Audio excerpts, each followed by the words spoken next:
eu sou Fábio Gonçalves, professor, pesquisador, historiador, advogado e membro da Comissão de Heteroidentificação da Universidade Federal de Pelotas desde o ano de 2016. A partir dessa expertise, então, a proposta nesse momento é que nós analisemos desde orientações no que diz respeito à composição de editais a serem apresentados, a serem publicizados, oportunizando que candidatos, por óbvio, busquem seu ingresso nas instituições de educação superior. Depois dessa orientação inicial, nós passaremos a analisar, então, pareceres, tanto de provimento,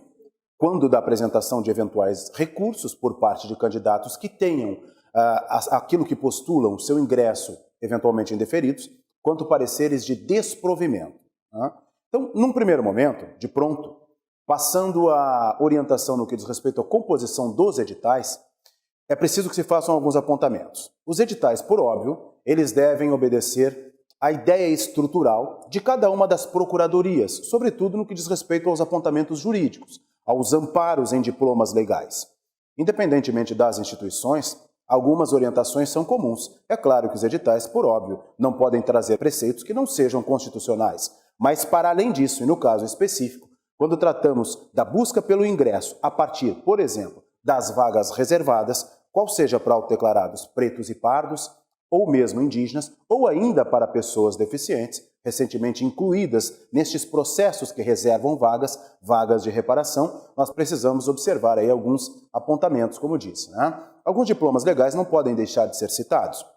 no que diz respeito, por exemplo, ao ingresso nas universidades ou nos institutos federais de educação. A Lei 12.711 é a lei que traduz melhor, por óbvio, o recorte de vagas com objetivo de reparação, e ela tem que estar presente, dando base à previsão que deverá constar no edital do processo, da fase que vai heteroidentificar aquele que está postulando o seu ingresso. Então é ponto crucial, tem de estar presente a não previsão deste diploma legal e desse momento de heteroidentificação pode dar base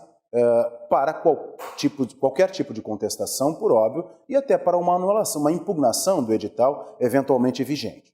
Para além disso, ainda que não haja essa previsão, no caso de um lapso, se a heteroidentificação for realizada em sede recursal, qual seja administrativa ou mesmo na justiça comum, um candidato, um postulante qualquer, poderia também pleitear o seu direito e anular e impugnar todo o processo, aludindo, por óbvio, que não houve a previsão em edital desse procedimento, desta fase de heteroidentificação.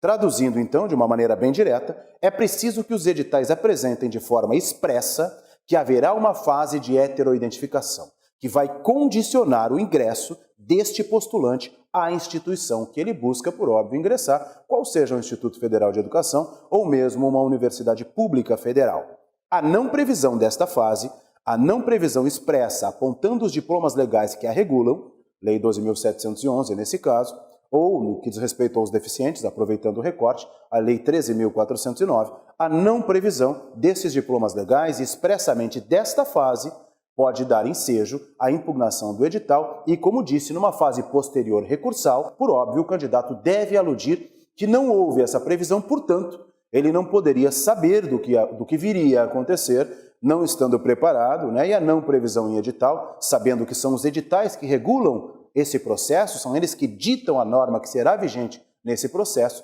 desde que obedeçam os preceitos constitucionais, ele poderia então ser completamente anulado e, aliás, todo o certame, todo o procedimento anulado.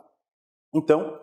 as procuradorias sabem dessa orientação, mas é sempre bom, quando nós tratamos de orientações acerca qual seja de composição dos editais, ou mesmo dos pareceres lá numa fase posterior, da qual já vamos tratar, é sempre bom trazer esses apontamentos, lembrarem que pese os colegas que trabalham nas procuradorias saibam disso muito bem.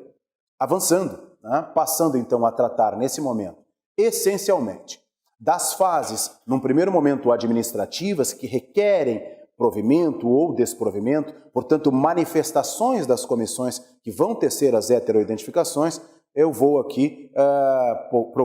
postular alguns requisitos que são básicos. Num primeiro momento, uma proposta de análise aí de um parecer de provimento. Quero dizer, no entanto, que quando nós tratamos da emissão de um parecer da Comissão de Heteroidentificação, é preciso que fique cristalina a ideia de que este momento da emissão do parecer é um momento posterior à fase em que o candidato postulou o seu ingresso, foi submetido à análise e à confirmação por parte desta comissão de heteroidentificação, lembrando sempre que esse é o objetivo de uma comissão de heteroidentificação, confirmar a autodeclaração de um postulante, haja vista a autodeclaração ser um direito amparado por diplomas internacionais e por diplomas legais de qualquer cidadão. É possível que o cidadão se autodeclare como ele bem entender, cabe à comissão, portanto, a partir desse processo de heteroidentificação, ou seja, de identificar a partir do diferente, de perceber como aquele cidadão postulante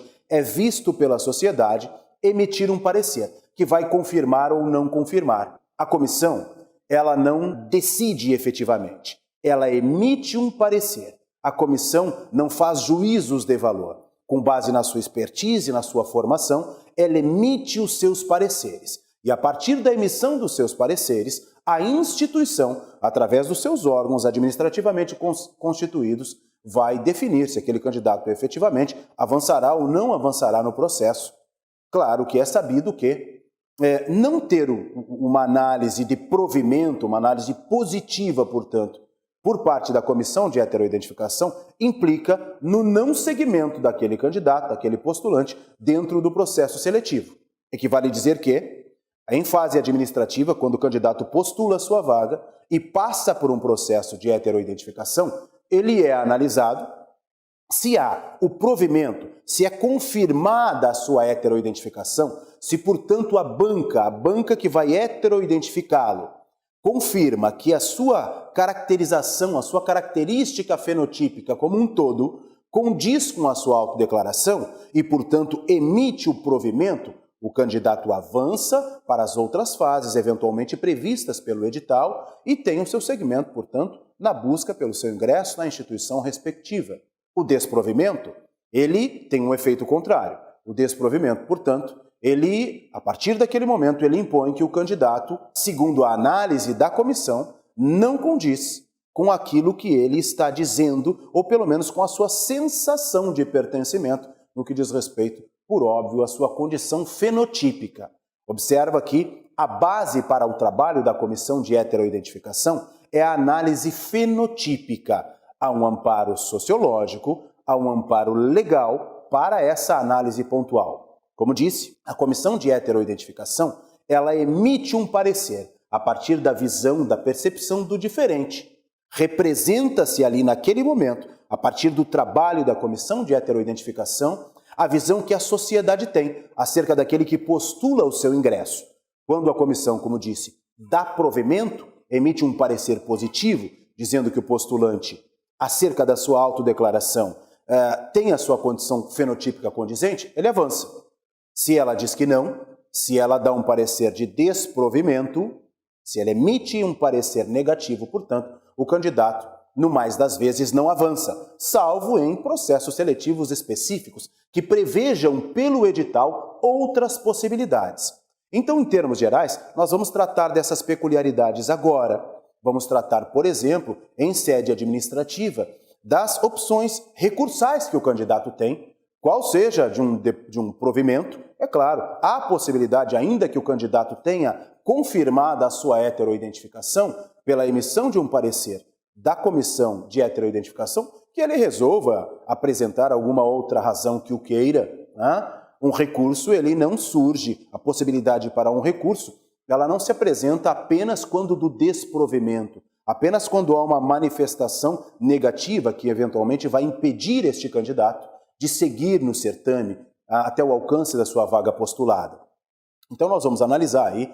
em sede, como disse, administrativa, como vão se dar essas situações de recurso, enfim. Né? Então, nesse momento, num primeiro momento, nós vamos analisar aqui a ideia, uma mera sugestão, torno a dizer, as instituições podem e devem adequá-lo de acordo com as suas necessidades, com as suas peculiaridades, mas, como disse, a expertise, ter passado por inúmeros processos de heteroidentificação desde lá do ano de 2016, sobretudo quando esses processos começam a surgir como processos que visam garantir o ingresso daqueles que efetivamente são sujeitos de direito,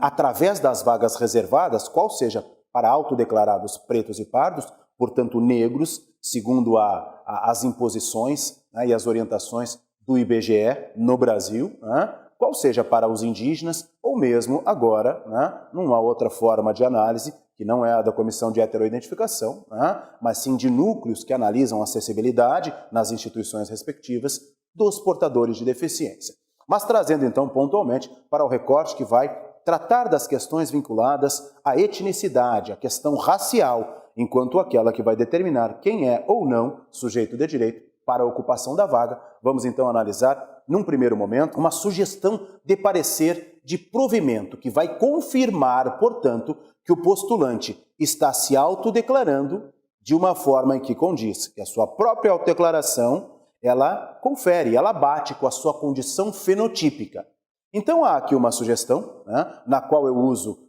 a minha própria imagem, portanto, né, é um caso de provimento, é um caso que haverá confirmação, não há necessidade de uma fundamentação mais extensa, mais profunda, em que pese tenha de haver uma formalidade, exija-se uma formalidade. Digo isso porque acabei de frisar, no momento anterior, que há a possibilidade ainda, quando há confirmação, do candidato trazer as suas razões. Haverá um prazo, via de regra, um prazo de 3 dias para que esse candidato apresente as suas razões complementares ou contra-razões em casos futuros que vamos ver de desprovimento.